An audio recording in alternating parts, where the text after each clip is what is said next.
దేవునికి స్తోత్రం. హల్లెలూయా. చూడండి, పరిశుద్ధ బైబిల్ గ్రంథంలో నుంచి తిమోతి మొదటి పత్రిక 4వ అధ్యాయము 6వ వచనం.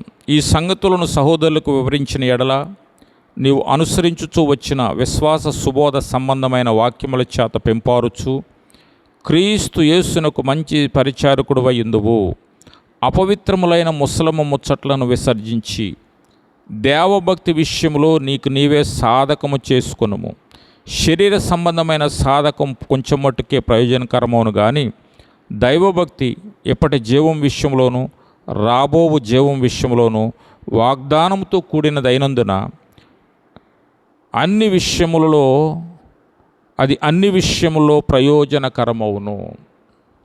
ప్రియులరా, ఈ మాటలు వ్రాసింది ఎవరంటే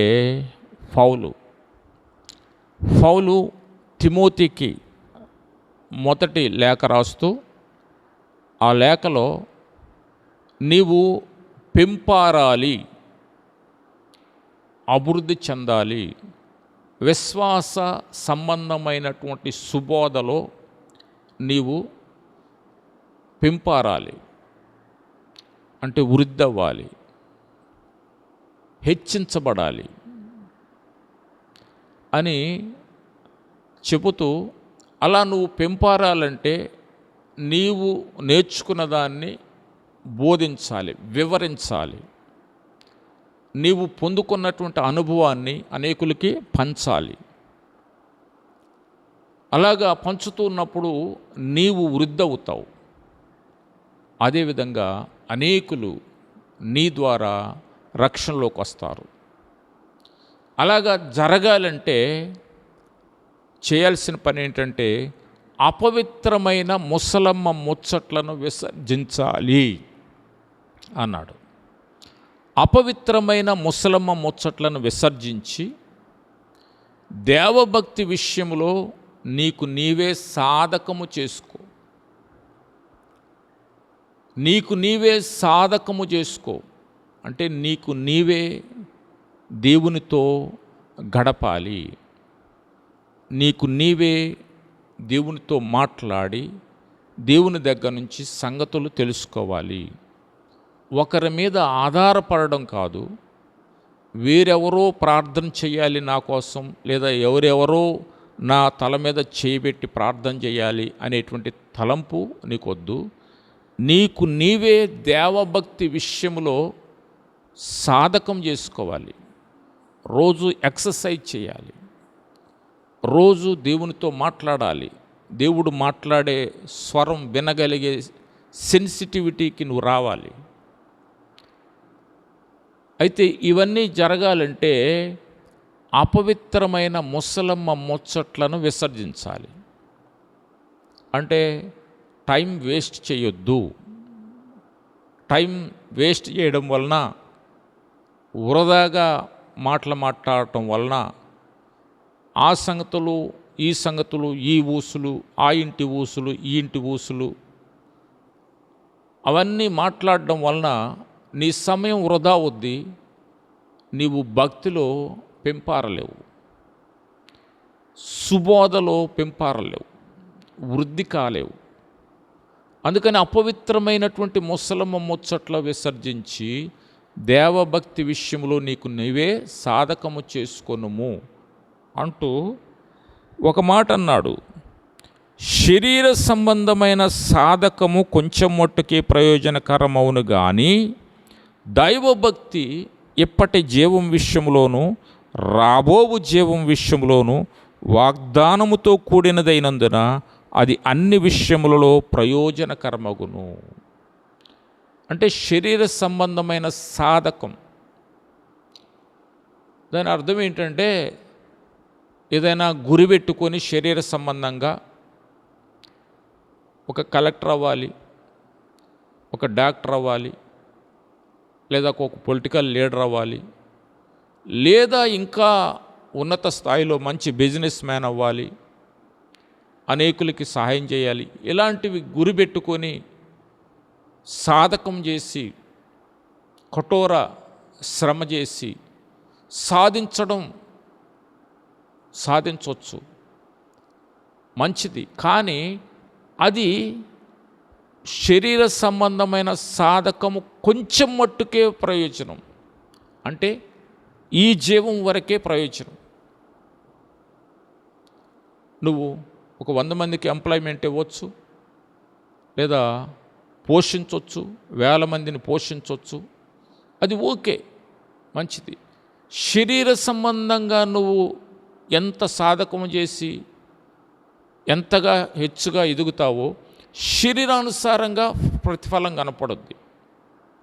అయితే అది కొంచెం మట్టుకే అంటే అర్థం ఏంటంటే ఈ జీవితం కాలం మట్టుకే, ఈ 100 సంవత్సరాల లైఫ్లో మాత్రమే సరిపోద్ది. కానీ దైవభక్తి సాధకం చేసావనుకో, దైవభక్తిగా నువ్వు బ్రతుకుతూ దేవుని దగ్గర కానీ నువ్వు ప్రార్థన చేస్తూ పెంపారాలి, భూమి మీద అభివృద్ధి అవ్వాలి, అదేవిధంగా దైవికంగా కూడా దేవునిలో కూడా నేను వృద్ధి అవ్వాలి అని నువ్వు ఆశపడి దైవభక్తిలో కూడా నువ్వు ఎదుగుతూ ఉన్నట్లయితే అది ఎప్పటి జీవం విషయంలోనూ రాబోవు జీవం విషయంలోనూ గొప్ప ప్రయోజనము అన్నాడు. దేవునికి స్తోత్రం. ఎవరికి చెప్తున్నాడు ఈ మాటలు? పౌలు తన ఆత్మ సంబంధమైనటువంటి కుమారుడైనటువంటి తిమోతితో చెప్తున్నాడు. యవనస్తుడైనటువంటి తిమోతికి ఈ మాటలు చెప్పి బలపరుస్తున్నాడు. అంటే శరీరం కోసం నువ్వు పరుగెత్తొద్దు, శరీర ఆశల వైపు పరిగెత్తొద్దు, శరీరం కొరకు సాధించాలి, ఏదో సాధించాలి అని దానివైపు పరిగెత్తొద్దు. ఒకవేళ దానివైపు పరిగెత్తితే ఆ ఆశలు నెరవేరుతాయి, కొంచెం మట్టుకు నీకు ప్రయోజనం అవుద్ది, ఈ జీవితకాలం మట్టుకు ప్రయోజనం అవుద్ది. కానీ దైవభక్తి చేస్తే, దేవునితో గడిపితే ఆ భక్తిగా ఉండడం వలన జరిగేది ఏంటంటే ఇప్పటి జీవం విషయంలోనూ రాబోవు జీవం విషయంలోనూ గొప్ప ప్రయోజనం కలుగుద్ది. అంటే అక్కడ కూడా నీకు సౌఖ్యం కలుగుద్ది.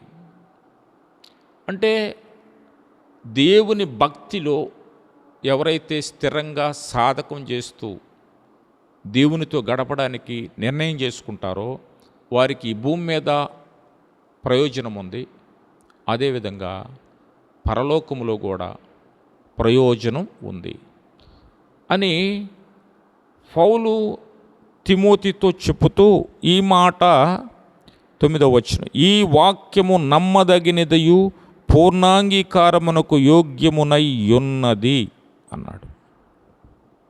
ఏ మాట? శరీర సంబంధమైన సాధకం కొంచెం మట్టుకు ప్రయోజనం, అదే దైవభక్తి అయితే ఎప్పటి జీవం విషయంలోనూ రాబోవు జీవం విషయంలోనూ గొప్ప లాభసాధనం, గొప్ప ప్రయోజనమై ఉన్నది అనే వాక్యం నమ్మదగినది, సంపూర్ణంగా అంగీకరించడానికి యోగ్యమైన మాట అన్నాడు. దేవునికి స్తోత్రం. కాబట్టి నీవు శారీరకంగా కష్టపడితే శరీర విషయంలో ఉన్నత స్థాయికి వెళ్తావు, అదే దైవికంగా కష్టపడితే, భక్తిలో కష్టపడితే, భక్తిలో దేవునితో గడుపుతూ దైవ సంబంధమైనటువంటి పరసంబంధమైనటువంటి విషయాల్లో వృద్ధి అవుతూ ఉంటే నీవు ఈ భూమి మీద ప్రయోజనం పొందుతావు, అదేవిధంగా పరలోకంలో కూడా ప్రయోజనం పొందుతావు. కనుక నీ భక్తి స్థితి ఎలా ఉంది? కేవలం శరీరం కొరకే నువ్వు ప్రాకులాడుతున్నట్టయితే, శారీరకంగా ఎదగడానికి మాత్రమే నువ్వు ప్రాకులాడుతున్నట్లయితే నీవు కొంచెం మట్టుకు మేలు పొందుతావు, ఈ జీవితకాలం మట్టుకు నెమ్మదిగా ఉన్నట్టుగా ఉంటావు, ప్రయోజనం కలిగినట్టుగా కలుగుద్ది. కానీ ఈ జీవితం ముగించిన తర్వాత అక్కడ నీకు ప్రయోజనము లేదు. అక్కడ కూడా నీకు ప్రయోజనం కావాలంటే దైవభక్తి ఒక్కటే మార్గం, దైవభక్తి సాధన ఒక్కటే మార్గం. దేవునికి స్తోత్రం.